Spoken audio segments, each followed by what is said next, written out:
DCP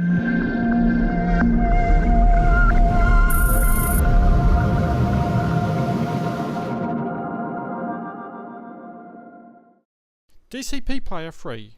Get it now from digital.net.au. Hello, this is James Gardner of the CineTechGeek, and at CinemaCon 2014 I've got Ted Schilowitz here, very well known for leading the revolution over the last 5 or 6 years. Well, that revolution is pretty much ended, and he's looking for a new revolution. So tell us, where have you ended up, Ted? Yeah, I think I might have found it. Yeah. The first rebellion you're talking about was on the acquisition side, was on creating the motion picture cameras that would define the next age of digital cinematography. And that was a company called Red. I was one of the founding members of that and the first employee of the company. That's right. All kinds of interesting things in that world, helping that sort of guide that to a place where it was very happy and very big. It's a main part of our industry now for acquisition. That's right. And after 7 years traveling around the world, sort of helping that come to life, it was time to take a little time to actually just take some time off and do some new things.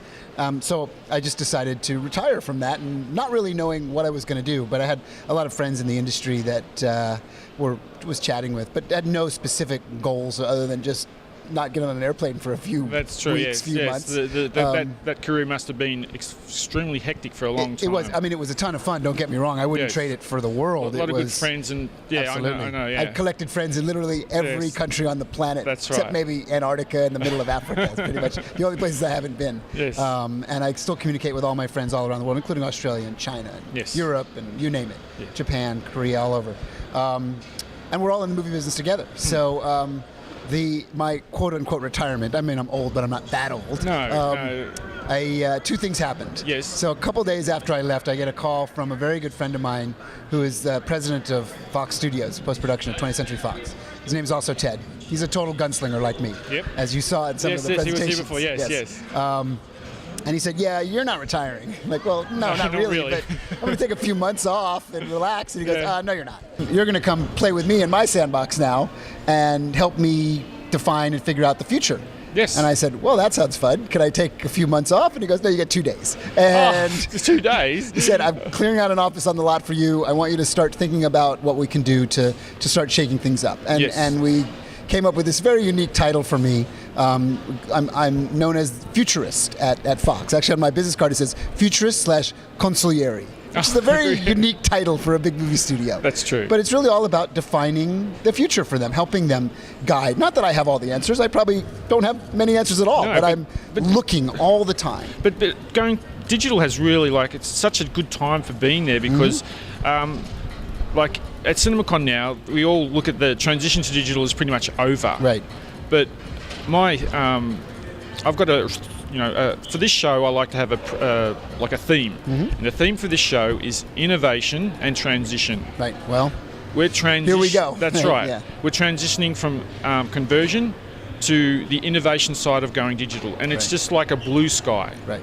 And I know, in my opinion, that's probably why you've been attracted to this, and you're a visionary, and you can see there's so much to materialize in your vision out there that you've gravitated to here. Yeah. And to Barco. Yeah. So tell us what's Barco done to make you choose them? Right. So an interesting part of this story is, in this modern world, sort of none of the old rules apply. Whereas like in the old days, well, if you had a job somewhere, you had one job and that's what you did. But in the new world, everything is so blended. Technology allows us to do so many things so quickly that even the idea of defining a job when you're really all about the future and looking around the next corner is about connecting things together, right? So Barco, interestingly enough, is an extraordinarily forward-thinking company. Yes, for a company that is such the mainstream of the exhibition industry, it is the largest market share of digital projectors around the world, that's exactly right? And there are other fine competitors out there, but Barco is really the company, right? They're a leader for very good reasons. Right, and they are. And I'm very proud to be a part of it. They pinned this little red square on me a couple of days ago, and they said, "Are you okay with wearing this on your jacket?" And I said, "Not only am I okay with it, I am completely proud and honored to be a part of what you guys are doing. It's thrilling for me, and I can't wait to help this happen." So we're really getting along great. And you'd think, well, big company, been around for a long time. The idea of doing something at the same time as you're helping doing something for another company would be, they're doing some photo stuff. That's why these pops are going off. At the same time would be a little challenging for a big company, and it was a little bit of a disruption for them. But there's some of their upper management knows intimately that they need to take some real risks here to help move the industry forward. Not just to help Barco move forward, but to help the whole industry move forward. And I'm sure you know a lot about Barco and some of their DNA. Yes. They like to actually help everyone else look good. That's their job in the industry. They're not big about promoting themselves as a company. And I actually appreciate that and love that. But as you heard in some of my presentations, I mentioned that I completely concur with that. But I want to sort of make people aware a little more of how valuable and important this science and technology is. I don't know if you were at the director's luncheon yesterday where I brought up my friend from Fox, who I work with every day, and he and I actually put on 2 Barco lab coats in front of, I don't know, a couple thousand people right before this big, very, sort of buttoned up director's luncheon, and just had a lot of fun with it. And people were like, wow, that was crazy and fun. And you guys were definitely the most interesting part of the equation, because we're not trying to think it all through in advance. And that's kind of what we know is you can't actually have all the answers. You're not going to innovate if you think you have all the answers. You have to take risks. You have to be prepared to make some mistakes and sort of figure it out as you go along. So we did that yesterday, and it was really intriguing. And then that sort of leads into what your question was about why joining Barco, right? So, again, in the midst of doing this interesting stuff for Fox, my friends at Barco and I, so that Barco and I go way back. So through the world of Red, we obviously needed very high quality projection systems to view our material on. Right. And I always had an affinity for Barco projectors. I always thought they were the best of breed technology. And maybe just as critical, the people behind that technology were really quite serious about it, but in a very fun, very natural way. But also, as you know, they're passionate about it. Yes, super passionate about it. And that's where, because the passion, when you're passionate about it, what looks like a job can be a fun thing to you, and that's where the creativity, the ideas, because you think and breathe it so well and so much that it shows. Right. And it's like you're so passionate about the things that you focus on, and it's why people like watching you and like your interviews, etc. Because it just comes through the camera. Yeah, I'm not faking it at all. I couldn't fake it. It's ridiculous that the level of energy that I have, and it's just simply because I love this. So I couldn't imagine doing anything more fun than being in the movie business. And the fact that I get to live inside a movie theater and show off this technology and be a part of developing it and seeing it transform and come to life is so enriching and engaging. And we joke about it, like, with the people that I work with, like, I can't actually believe that I get paid to do this. Like, that someone's willing to actually help me support my family this way. And then they joke, say, oh, we didn't tell you, Ted, that whole pay thing is not happening anymore. So there's some good sort of comedy, and we're all sort of enjoying it. But there's a seriousness to it too, right? Because Barco is a super serious science company. They are a technology leader in many fields, simulation and all this creative stuff. They have this great technology called ClickShare, which I think you might know about for the corporate world, that actually allows the sharing of screens, presentations to be easier. Which is it's another core thing I'll be covering in some other videos later.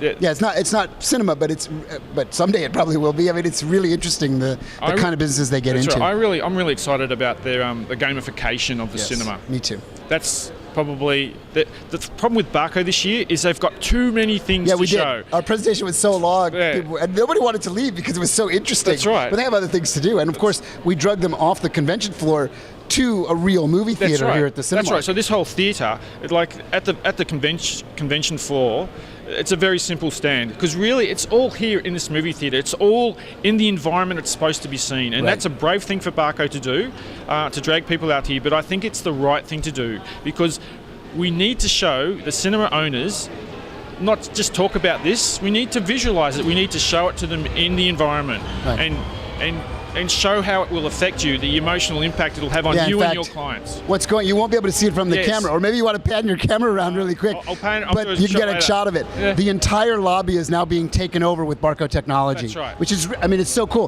There's popcorn literally popping around the whole theater right now. All the screens are synchronized. Everything's running as unison. It's just like one big bolus environment. Yeah, it's awesome. And there's Yeah. a giant screen over here that's a Barco projection screen that's super bright, even in an ambient lit condition, Yes. because it's crazy bright.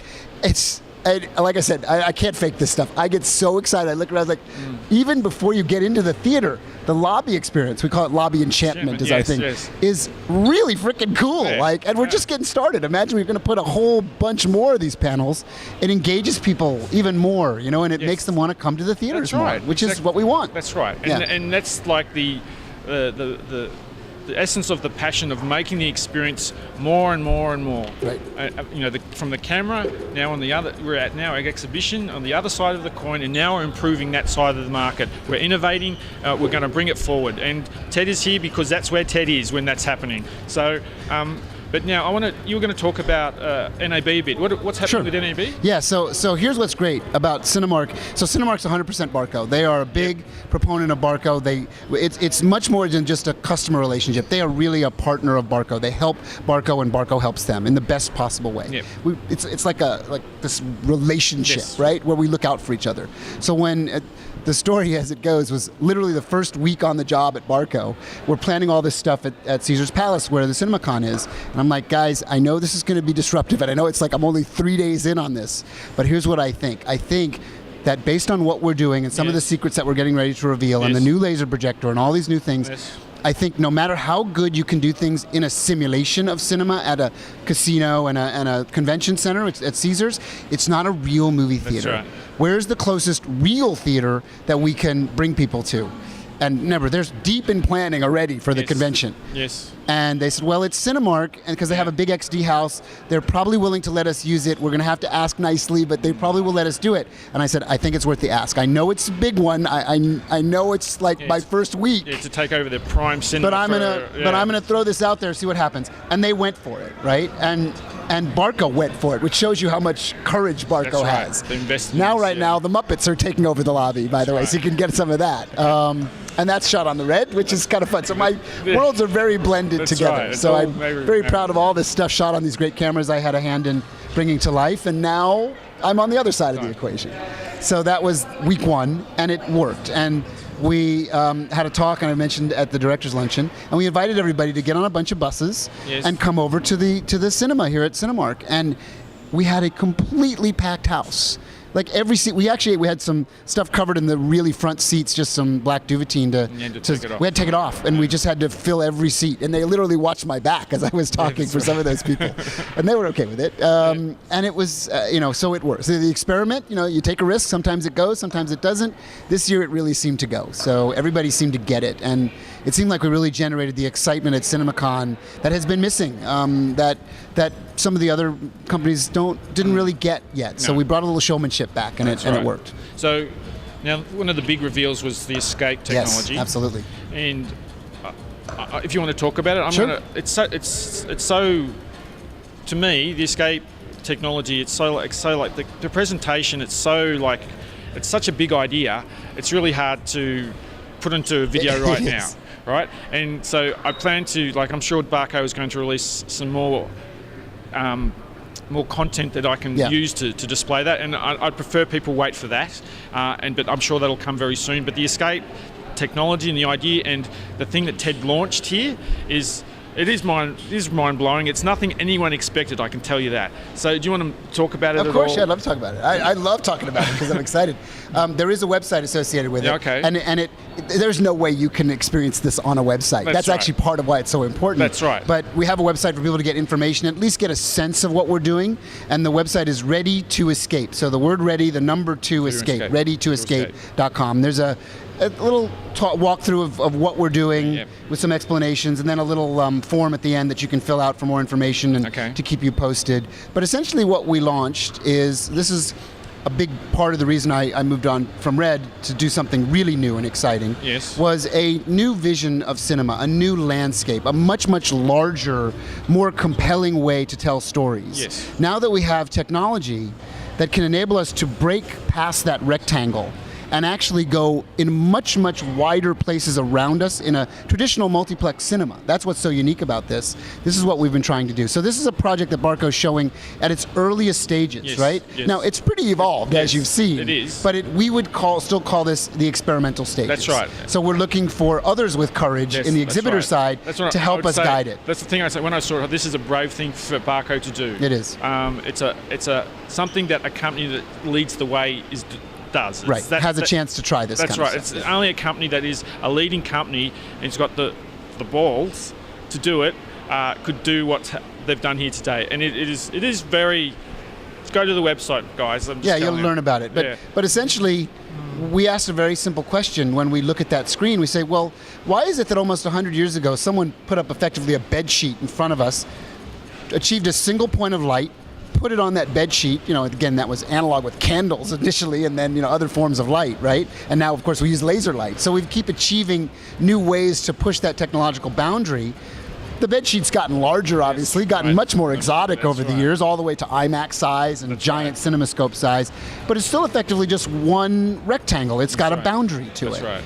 And is there a way to crack through that? Yes. So Barco asks from a technology standpoint, and we start to get some of the players in our industry that really have some juice involved. So Walt Disney Company asked the same question with us. 20th Century Fox, where I have this unique dual role from the inside out, asked the question with us. And we start coming up with some ways to experiment with this brand new language, this huge amount of screen real estate that isn't just in front of you, but it's all around you. There's a quote that we put on from Steven Spielberg, who said 5-6 years ago, he's a pretty forward-thinking guy, that in the future, you won't just watch movies in front of you. We'll watch movies all around you. If you Google Steven Spielberg talks about the future of cinema, you can find it. And he's right. There is no technological reason. We just have to look at things directly in front of us. And I look at it as like you're extending the language of cinema, right. And it's uncovered ground. Right. And that was one of the things which sort of blew my mind a bit, because it's like 3D was one thing, but this sort of just brings it even further along and brings like seeing movies in this format. Because I have seen rides, etc., in similar formats in the past. Correct. But we're talking about bringing that to a movie and the storytelling environment. Right.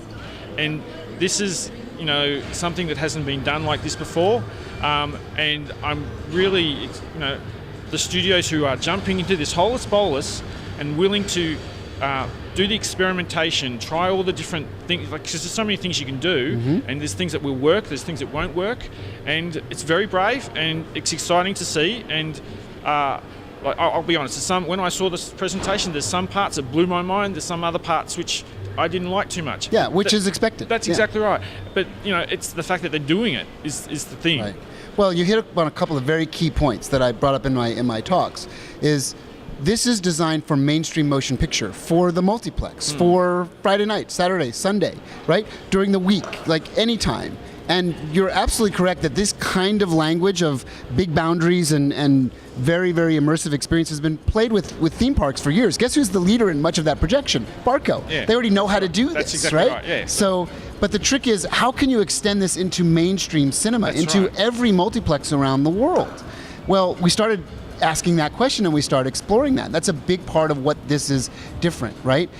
This is a normal movie theater here in Las Vegas. It's nothing special about this movie theater, other than the fact it's a wonderful XD theater with a giant screen and all this great stuff. But when you go from giant to really giant, like Godzilla giant, which is what Escape is, and why we call it Escape, is because when you go to the movies, the goal is to get away from the normal life, to take a break from the bill collectors and the kids and and just enjoy yourself, have a little bit of fun, be a kid again, I right? agree. And this opens those doors in a way that I don't think anybody's really explored. It's interesting when you start to get a little bit deeper into the reasons and the benefits of this. There's another part of this that I think is really interesting. We really haven't even had time to explore it in the presentations, but the idea of this pre-show dynamic, right? Yes. Which is this 22 minutes of what we kind of refer to, and a lot of exhibitors refer to as kind of the dead zone now, right? It's like you're putting up the trivia stuff and the repurposed TV things, and there's sort of this underlying tone that, well, you have a captive audience, right? Well, here's the captivity. It has nothing to do with the customers watching that screen. They're not watching it at all. They're watching their little screens. They're doing Facebook and email and texting while that 22 minutes is rolling. So the advertisers aren't getting real value out of that. That's right. We think we can bring that back. We think using this escape format, you don't want to look down because the pre-show is just as valuable, if in some ways maybe more so than the movie. I fully anticipate in the early days of this that there'll be some wonderful sponsored content from these brand new innovative companies that really feel it. We're already talking to these huge brands that need new compelling ways. They don't want to be so overt. They want to tell great stories. That's one of the first opportunities which materialized in front of me when I was watching your presentation. Obviously it's a big opportunity to like, I see a number of opportunities here. It's very important. Firstly, it's a new experience you can't see anywhere else, which the younger generation is probably going to gravitate to. Very important to cinema going forward. It's so new, and there's different ways and very unique ways to advertise in there or promote in there that because of that uniqueness, it's going to get amazing traction in their heads, in their minds. They're going to remember it. And those aspects alone are just huge, and a huge opportunity for those cinemas, etc., or those studios who adopt these systems. It's very Hollywood going on. It's flash bumps popping around us and stuff. It's welcome to the movies, right? It's cool. So yeah, you're touching on all these key things. Barco's experimenting, and a big part of this company called Audience Entertainment, which is about this interactive dimension where we can actually interact with the movie screen like we do with gaming at home. That's right. Or it's another way we're experimenting. Gamification, as you mentioned before, right? And that's huge. Like, that's such a big buzzword at the moment, but because for good reasons, because it's working. It's getting people to notice the ads, to interact with the ads, because it's the changing of the young people's way that they interact with their phones and advertising and screens. Gamification is seen to be a leading area where that stickiness is still very strong. And there's some fantastic, that's one of the more impressive things I've seen it here, is the gamification technology that Barco has introduced in this demonstration as well, and it integrates with the escape and everything's working together. It's a full solution, and that's what's so impressive here. It's not a bit of technology, it's a full solution. And they work with each other, and they've designed them, because I do all the tech side, and I've drilled them on how it all works, and I can see how they've not thought of this, they've not thought of that, they've thought of everything at the same time. And so when it comes together, it interoperates. It's a vertical integration. It's just very impressive. I'm very impressed. Well, as you know, because you've been watching some of my work with the press over the years, what I like to do is tell a good story. As we like to say on the Barco side, technology just for technology's sake isn't all that valuable. It's not that interesting. But technology to further the storytelling, to further the creativity of people's minds, this fertile imagination, to give them the tool sets that can break new ground, that's where it gets really interesting. So it isn't just about the cinema, it's about the entire movie-going experience. And can we make it more compelling, more like a theme park? As you saw in some of the escape stuff, we're blending these two worlds now. We're asking these questions and getting these really interesting answers. When is a movie not just a movie anymore? And we know that big movie makers have been experimenting with this for years, right? Trying to get more of a ride in a game. Look at Avatar, for example. It's a ride and a movie, right? But James Cameron was still restricted to the one big rectangle. It's a great big rectangle, don't get me wrong, we love it. But what happens if he has more canvas? What happens if a J.J. Abrams has more canvas to play with? And you saw that, the beginnings of that, and it's interesting how it's coming from a new young director, not an established director, that was born with new technology, a young guy from the internet, right? It's not just that. What happens when the director can now feed back off the audience? What happens when the systems can now pull into the cloud that it is the internet and pull in real-time information and bring it as part of the experience? There's this like mind-blowing ideas that people are thinking about. It's just really the cinema needs to evolve, or it will not be the cinema anymore. There'll be the historical cinema, which will be historically relevant and culturally relevant, but it won't be economically relevant. We've already seen how much bigger economically gaming is worldwide than cinema. It's like 10x now, right? It's huge. So if you can't think about connecting these two worlds together, and the gaming guys want to connect to Hollywood in ways they haven't had a chance to, because they need the Hollywood creativity, right? So now we believe we're really enabling things to happen. There's a there's a quote that I've used. I don't know if I mentioned it in the presentation you sat in, but I use it a lot when I talk to audiences, and I say, it's from a famous movie cowboy from a long time ago, Will Rogers. Yep. And he said, even if you're on the right track, you will get run over if you just sit there. That's true. Right? And the movie business is certainly on the right track. We do amazing things, and all our competitors do amazing things to help the movie business, right? But if you really want to break new ground, you have to move the ball forward. Yeah. Not just a little, a lot. And we believe that at this CinemaCon 2014, this is week 1, right? So remember these days, because you are among the first humans in the world to see what we believe is the future of cinema, which is really extending the boundaries. We know we're not done. This is the beginning of a new story. Right.